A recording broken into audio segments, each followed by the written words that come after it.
काय सांगाल चिमण्या आणि साईनं उत्तमरित्या आता गटपास केलेला आहे, काय सांगा त्याविषयी? चांगली गाडी पळते आणि मैदान पण चांगलं आहे, त्या हिशोबाने गाडी पळवली आज. गावचा साज म्हणायला लागेल तुमच्या जिल्ह्याचा, काय सांगाल कसं नियोजन ठरलेलं? नियोजन आम्ही शेटचं झालं ते बोलणं, दोघांनी केलंय पायरा आणि त्या हिशोबाने गाडी पळवली आज. महाराष्ट्रात आता वजीरभर कोण पळालाच? वजीर आणि शंकर पळाला. शंकर किती वेळ गटात? ते 17मध्ये. 17मध्ये गटपास झाले. ती गाडी कशी पळाली काय सांगाल? गाडी चांगली पळाली, थोडंसं पुढं लागले थोडंसं. ते मग अशी गट पळून आल्यानंतर थोडंसं गाडी पुढे गेल्यानंतर थोडासा अपघात झाला नॉर्मल. आता शाकीरबाईंची तब्येत वगैरे कशी आहे? गेली दवाखान्यात पण आता होईल म्हणजे काही एवढं नाही आहे, म्हणजे काळजी करण्यासारखं काय? मग आता आपले सुंदर पण आज आहे. सुंदर किती वेळ गटात पळणार आहे? सुंदर 80 मध्ये पळणार आहे. हो. आता महाराष्ट्रात बघायला गेलं तर जवळपास सगळ्याच गाड्या आपलं घरचं साज पळतात. हो. राजा आणि सम्राट पण घरचीच गाडी पळणार आहे. चिमण्या साई पण घरचीच गाडी पळाली. सुंदर आणि शंभू पळणार आहे. घरचीच गाडी.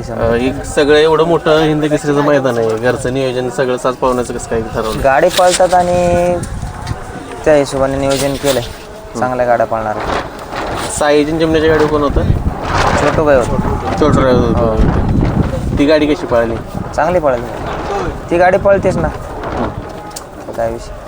आणि छोटू बाई पण दोन्ही बैल हाकललेले आहे, त्याच्यामुळं काय विषय. सुंदरचं आज शंभूचं नियोजन कसं लावलं? आता गाडी पहिल्यांदाच पळते नाही दुसऱ्यांदा एकदा वडकीला पळाली होती. बरं. 19-20 मध्ये सीमेला मार खाल्ला होता गाडीने, पण आज गाडी राहील काहीतरी करेल.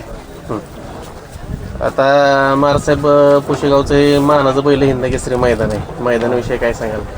मैदान पारदर्शक मैदान आहे आणि या मैदानासाठी अखंड महाराष्ट्राला वेळ लागलेला असतो का ह्या मैदानात गुलालात राहायला पाहिजे. त्या हिशोबाने आपण सगळेच या बैलगाडा मालक या ठिकाणी आलेले.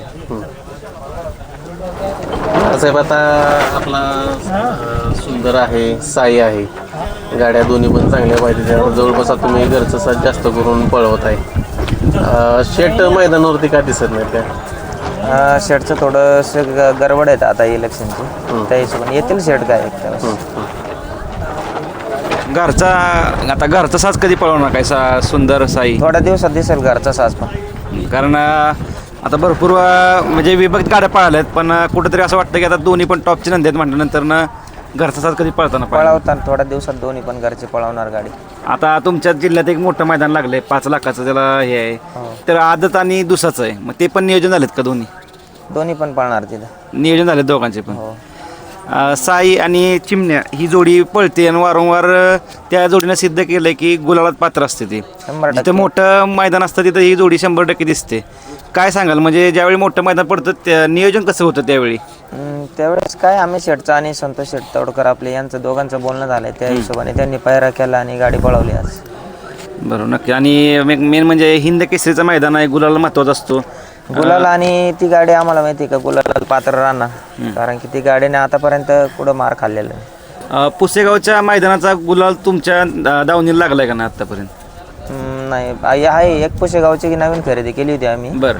पण आता आपण घेतल्यानंतर आता पहिला टाइम आहे. म्हणजे आता अपेक्षा आहेत तुम्हाला तुमच्या नंदींकडून, कारण आज खऱ्या अर्थानं 4थ्या गटात चांगली जोडी पळाली. डबल हिंद केसरी झालेलं आहे, आता हॅट्रिक करायला पाहिजे असं आमची अपेक्षा. नक्कीच, म्हणजे सेवागिरींच्या आशीर्वाद 100% तुम्हाला लागेल. कारण साईविषयी काय सांगा? छोटा साई पण पळतोय, छोटा साई सध्या मुंबईला आहे. आणि तो कधी दिसेल तुमच्या म्हणजे तो पण 3 फेऱ्यामध्ये येणार आहे थोड्या दिवसात, पण सध्या आता मुंबईला बिनजोड चालू आहे, तर सध्या मुंबईला आहे. आता शाकीर ड्रायव्हरना दुखापत झाली तर आता पुढचे गट ते बसणार आहेत का बाकीच्या नंदीवर? आता तेच बसणार की ते घरची गाडी त्या तर तेच हाकालतात. जरी दुखापत झाली तरी पण शेवटी लक्ष द्यायला लागणार आहे. हाणणार ती गाडी, दवाखान्यात गेलेत त्या. चालेल, नक्की नंतर आम्ही अपडेट घेऊच मित्रांनो. खूप साऱ्या शुभेच्छा असतील तुम्हाला. आज गटपास झालाय आणि सेवागिरीच्या या मैदानात तुम्हाला गुलाल लागेल हीच तुम्हाला शुभेच्छा. धन्यवाद.